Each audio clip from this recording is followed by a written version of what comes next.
iOS 26 is one of Apple's biggest visual overhauls in years, but with big changes come big risks, especially for older hardware. On one hand, it's given phones like the iPhone 11, 12 and 13 a fresh coat of paint. On the other, it's pushed their aging chips to work harder than ever, which isn't a trade-off most people are willing to make. And judging from your comments, that checks out. I've seen a lot of you saying this update absolutely wrecked your battery, turned your phone into a frying pan, or just made it act weird in general. So the real question is iOS 26 breaking older iPhones, and how much is too much? Over the past couple of months, I've been living in both worlds, Android and iOS, testing software after software. So in this video, I'm not just talking about what changed. I'll break down what's actually happening on these older iPhones, what you guys are experiencing, how it stacks up against the competition, or whether this update is really as bad or as good as it seems. Now let's get one thing straight. These phones are not ancient. The iPhone 11, 12 and 13 are still powerful devices. They might not win on efficiency or battery anymore, but in raw performance, they still beat most budget and mid-range phones today. If old was defined by capability, half the market wouldn't exist. So whether it's Apple's long update cycle or their hardware design, these iPhones are still very much relevant. And if you're watching this, that's probably why you still own one, and you want to know if iOS 26 did it justice. Performance and stability. Quick summary first. Nothing catastrophic so far. These phones mostly keep doing what they did before, but the update changes how that experience feels. Small wins, a few headaches, and a reminder that perception matters as much as raw numbers. The iPhone 12 Pro was the only one that acted up for a bit. Right after the update, it ran warmer for about 2 days while doing almost nothing, and I lost battery unexpectedly. That settled down after a while, and once the background stuff finished doing its job, everything ran fine again. I'm running iOS 26.1 Beta 1 at the moment, and I haven't seen the overheating or sudden deaths repeat. The iPhone 11 surprised me in a good way. It is 6 years old, and in day-to-day use, it feels basically the same. Animations stay fluid even with the new visual layers on top, and I didn't see major slowdowns or crashes. If you're worried that iOS 26 will suddenly make your 11 unusable, that hasn't been my experience. What you'll notice is that some animations and visual treatments behave differently. Not faster or slower in a purely measurable way, but different enough that your brain notices the change. And then there's the iPhone 13, the one I've been testing the betas on from the start. It forces you to be patient, but it also gives you perspective. Over time, it's smoothed out exactly how you'd expect. Performance and sustained battery behavior are on par with what you'd expect from a 13. No wild regressions, no daily crashes. A couple of things to keep in mind that explains why people see different results. First, beta exposure matters. Users on developer betas will see more bugs than people on public, stable releases. Second, a lot of issues people report right after updating are temporary. Indexing, background app refresh, and system-level migrations push the CPU and battery for a few hours or days. Third, hardware age and battery health make a real difference. An older battery will heat and drain faster under extra load. Finally, perceived speed and felt speed are different. I noticed folder animations felt slower than older iOS, while app open-close felt quicker. That's mostly animation design, not necessarily a performance regression. Overall verdict for performance and stability. The iOS 26 doesn't brick these phones, it nudges them, sometimes uncomfortably. But for most users, the problems are temporary or solvable. Battery life is one of those things people notice first and panic about first with any big iOS update. So I kept an eye on it closely across all three phones, and I didn't see any drastic changes. On the iPhone 11 and 13 with its stable release, these phones are still giving me roughly the same endurance I was getting before the update. But on the iPhone 12 Pro, I did notice faster drain for the first couple of days, especially overnight. It felt like the phone was quietly doing something in the background, because it wasn't just losing charge faster, it was also running slightly warm even when idle. But just like the performance hiccup earlier, that too stabilized after a few days. Now I know a lot of people online, especially on YouTube and Reddit, are saying iOS 26 destroyed their battery life.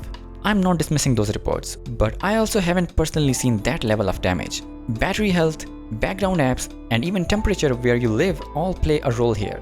Two people can update the same model and walk away with completely different results.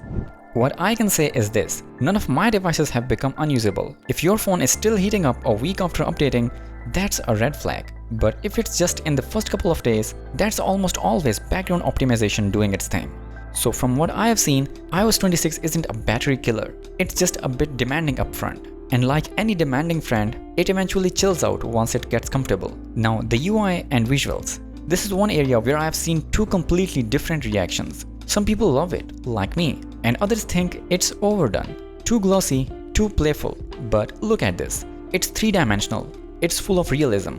And it finally gives iOS an identity that feels both fresh and deliberate. It reflects light, bends it, and creates this illusion that every element is floating on a layer of translucent water. It's not something you just see, you feel it, visually. I do think Apple's leaning more toward eye candy here though. Compared to Material U or Material 3 on Android, it still lacks that tactile expressiveness, the sense of touch and motion that Google nails with stronger haptics. If Apple tied these visuals to deeper haptic cues, it would feel even more alive. Still, everything feels modern now. Even on the iPhone 11, with its chunky borders and 60Hz panel, the animations are so fluid they make you forget the age of the hardware. Compared to the earlier beta, I can tell there's more elasticity and motion, more bounce. These are small details, but they add up. Every corner of the OS has been refined. Control center, notifications, widgets, even text selection in notes. And that last one is my favorite. When you highlight text now, a droplet-shaped bubble appears under your thumb. As you drag it, it behaves like an actual droplet, stretching, wobbling, slowing down as if it has weight and inertia. It's grounded in physics. The camera app got a new icon and a fully redesigned interface. At first, it looked a bit too clean, almost empty, but once I started using it, I realized the tools I need most are always in front of me. It's minimalism that earns its keep. The home screen also carries the new design language. Icons feels more sculpted, and that liquid glass theme runs through everything, from widgets to system apps. Pulling down the notification shade shows it clearly. Panels shift and blur in a way that feels optical, not digital. The lock screen customizations also got a glow up, and that depth effect, it's finally nailed. The wallpapers shift slightly in 3D, following your motion in parallax. And all the smaller details, widgets, sliders, buttons, they all share the same visual DNA now. So yeah, iOS 26's new design might divide people, but for me, it's the first time in years that iOS has felt designed, not just updated.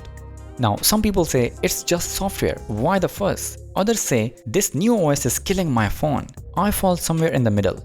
These devices still pack serious hardware. A13, A14, and A15 chips were and are beasts. If they can handle modern apps and features, that's credit to Apple's design.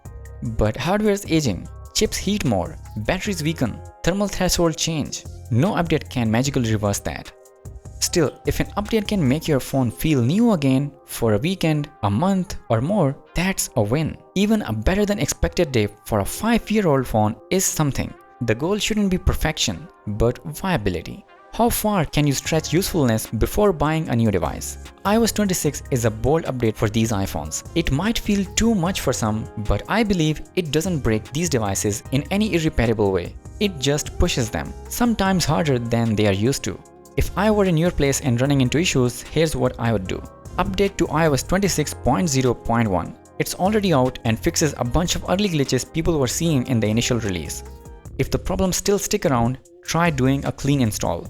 It takes a bit more time, but it helps eliminate leftover bugs in system clutter.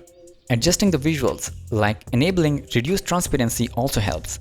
And lastly, check your battery health. If it's already degraded, every software bump will feel worse. More heat, faster drain, even random slowdowns. My name is Mubashir Hamid. You're watching Honest Tech. If you want to see me again on your homepage, please subscribe so you can see me again.